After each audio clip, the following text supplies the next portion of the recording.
Be a part of the best pro wrestling podcast today by supporting the Going In Raw Patreon. You can enjoy access to the live taping of the show, exclusive merchandise, and patron-only episodes, and so much more. Support Going In Raw today. Click the link in the description.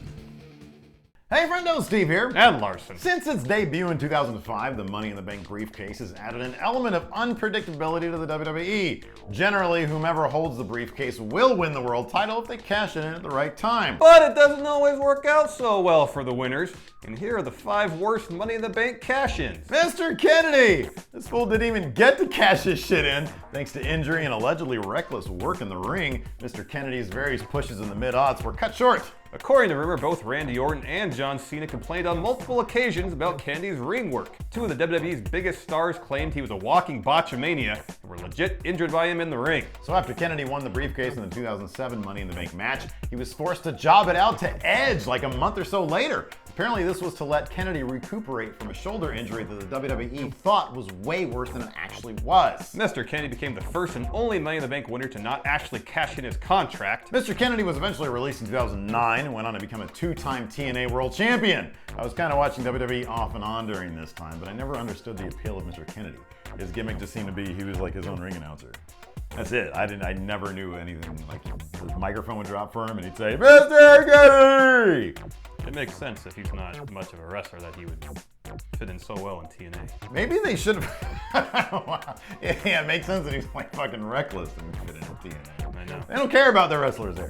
Damien Sandow! The curious case of Damien Sandow reached its most curious when he won the big gold belt Money in the Bank back in 2013 before the WWE title and the World Heavyweight Championship were unified. You would think this would signal a big push for Sandow. For some reason, WWE seemed to sour on him between his win and his cash-in, which came against John Cena on a Monday Night Raw. Of course, the writing was on the wall. Sandow didn't cash in against a post-match Cena. Instead, he chose an episode of Raw, and even though he preceded his cash-in with a vicious beatdown of Cena, we all knew this would merely be another way to make Cena look superhuman. And sure enough, Sandow was given an attitude adjustment, and that was it. He became only one of 2 failed cash-in attempts in the history of the briefcase, the other being Cena himself, but we'll get to that in a bit. Watching the video of this match, it's obvious Sandow was actually super over as a heel and could have been a big player if booked right. It's really disappointing because the people were really into him and he was showing a really aggressive mean streak, and then they just dropped him. And that's kind of what happened when he was Miz's sidekick too. Yeah. Super over, and then once they broke him up, nothing. It's really mind-boggling. The guy obviously had a lot of smarts. He was great on the mic, good ring worker. Yeah. I do not get Damien Sandow. Yeah, Sandow was great. Yeah. John Cena! We all know John Cena can put on 5-star matches, and his gift of gab on the mic can be top-notch. But the one-dimensional nature of his hustle, loyalty, respect shtick often makes him really boring and really predictable. So it's no surprise that Cena's 2012 WWE title Money in the Bank win resulted in him announcing that he'd be cashing in at Raw's 1000th episode special, which meant no surprise cash-in, the one element that makes the contract interesting. Yeah, this wasn't the first time someone announced a cash-in. We mentioned already in the other video, RVD announced his cash-in for ECW's One Night Stand in 2006, but that was interesting because it meant then champ Cena would have to defend in hostile territory in an Extreme Rules match. The drama was built into the match announcement. Cena's announcement, on the other hand, was just boring. And his cash-in attempt ended in a DQ win against CM Punk after the Big Show interfered, which meant the title didn't change hands. Again, boring. And then I'm guessing Cena and the Big Show entered into a program of 5-star matches, right, Larson? No, more like 5 move matches. Whoa! The Miz! The Miz's actual cash-in itself wasn't really that bad. It came on a Raw after Randy Orton successfully defeated Nexus leader Wade Barrett, and world title changes on Raw are pretty rare, but it led to one of the most underwhelming title reigns in WWE history, and led to one of the worst WrestleManias of all time. Let's face it, The Miz is not world champion material. He's a good, sometimes great worker. He's a perfect company guy, able to handle himself in media appearances and crap like that. Yeah, but he lacks any of the necessary features that successful world champions possess. Let's say the raw intensity of CM Punk or Seth Rollins. That marketable look you see in current champ Roman Reigns. Look, say what you will about his mic skills, Reigns does look like $1 million.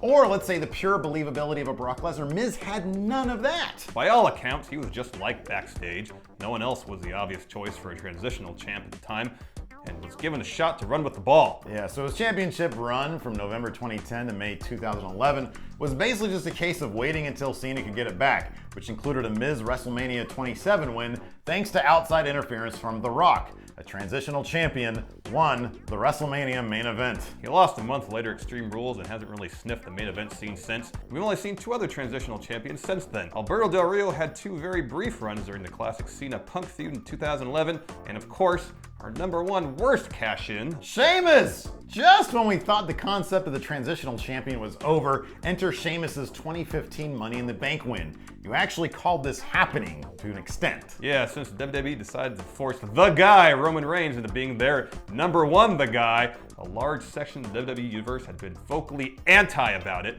so it made sense to have him win the belt off the one guy in the company most fans seem to legitimately hate, Sheamus. So when Sheamus won the briefcase, it was just a matter of time before they pulled the trigger on his transitional championship run, and sure enough, it was transitional, lasting 3 months before Roman Reigns won on a Monday Night Raw in a shockingly good match. A rare instance of Reigns being booked as a ruthless badass the way he should be. It was 48 hours of Roman Reigns being booked properly, something we didn't see again until his recent feud with AJ Styles in the club. So those are the worst Money in the Bank cash-ins. Be sure to check out our video for the best cash-ins, where we get to talk about the Edge and Lita sex show. That was the best cash-in of them all. People got to see a quick peek of Lita's nipple.